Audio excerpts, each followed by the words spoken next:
कुछ विदेशियों को लगता है कि ऐसा क्या है भारत के हिंदुओं की शादी में, विवाह में, कि उनका विवाह 25 साल 50 साल जीवन पर्यंत चलता है। वो खाली सोचते हैं कि ऐसा क्या है। विदेशियों में तो 2 साल 3 साल 5 साल हुआ, नहीं विचार मिले, डिवोर्स लिया और अलग हो गए। हालांकि डिवोर्स की व्यवस्था अपने भारतवर्ष में भी है, लेकिन जो मूल है वो ये है कि भारतीय हिंदुओं की शादी, जो उसका आधार है वो ये है, वो कोई कॉन्ट्रैक्ट नहीं, 7 जन्मों का रिश्ता माना जाता है। इसे बड़ा ही पवित्र माना जाता है। ईश्वर की उपस्थिति में ये विवाह संबंध स्थापित होते हैं। सारे गुरुजन आते हैं, इष्ट मित्र आते हैं। एक बचपन से दिमाग में बैठा रहता है कि नहीं, विवाह जो है जन्मों जन्म का है, लड़का हो या लड़की, तो उनके दिमाग में बिल्कुल फिक्स हो जाता है। पहला ये कारण, चुनौतियाँ आती रहती है, संघर्ष होते रहते हैं, लेकिन जिजीविषा उनको एक दूसरे से जोड़े रहता है। बच्चा हो गया और बच्चा होने के बाद बच्चों के प्रति जो जिम्मेदारी है वो भी उनको निभाना पड़ता है। और मैं इस बात को मानता हूँ कि किसी और देश की अपेक्षा हमारे भारतवर्ष के जो माता पिता है वो अपने संतान के प्रति कुछ ज़्यादा ही डेडिकेटेड होते हैं।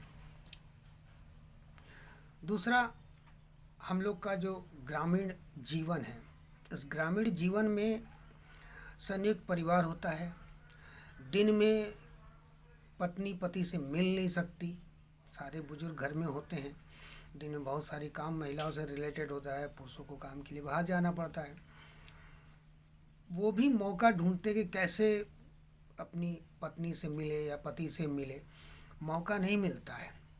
जब घर के सारे लोग सो जाते हैं तब फिर कहीं, वो भी रोज़ नहीं, कभी मौका मिल गया कि पत्नी के पास जाए, उनसे प्रेम करे। तो ये जो मिलने की कोशिश और ये जो आकर्षण है, ये बरसों बरस तक चलता रहता है, बरसों बरस तक ये चलता रहता है। उसका जो चार्म है वो ख़त्म नहीं होता।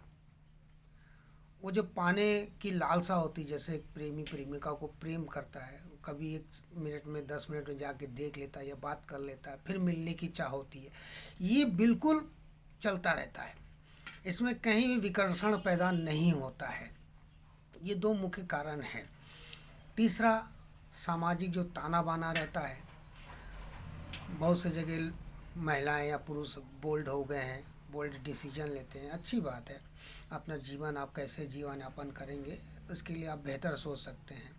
लेकिन जो ये वर्जनाएं हैं, जो हमारे यहाँ के जो नियम है, जो सुनने या देखने में थोड़ा बुरा लगता है, लेकिन कहीं ना कहीं हमारे पूर्व पुरुषों के द्वारा ये एक ऐसा व्यवस्था बनाई गई है कि हम लोग जो विवाह करते हैं वो सोच समझ के करते हैं कि नहीं, ये विवाह हमारा जीवन पर्यंत चलेगा। और शादी के बाद बहुत सारी महिलाओं का एक बच्चे के प्रसव के बाद जो शरीर की बनावट होती है उसमें आमूलचूल परिवर्तन आ जाता है। बावजूद इसके उनका प्रेम संबंध बना रहता है। अभी कुछ सालों में कुछ बिछो पैदा हो रहा है इन सब पुरानी रीति रिवाजों का, वो उस चीज़ को समझ नहीं पा रहे और आए दिन डिवोर्स हो रहा है, छोड़ दे रहे, किसी और के साथ जा रहे, ये हो रहा है। लेकिन जो पुरातन चीज़ें जो आज भी फॉलो कर रहे हैं, उनका जीवन पर्यंत विवाह चल रहा है, वो खुश है, आनंदित है।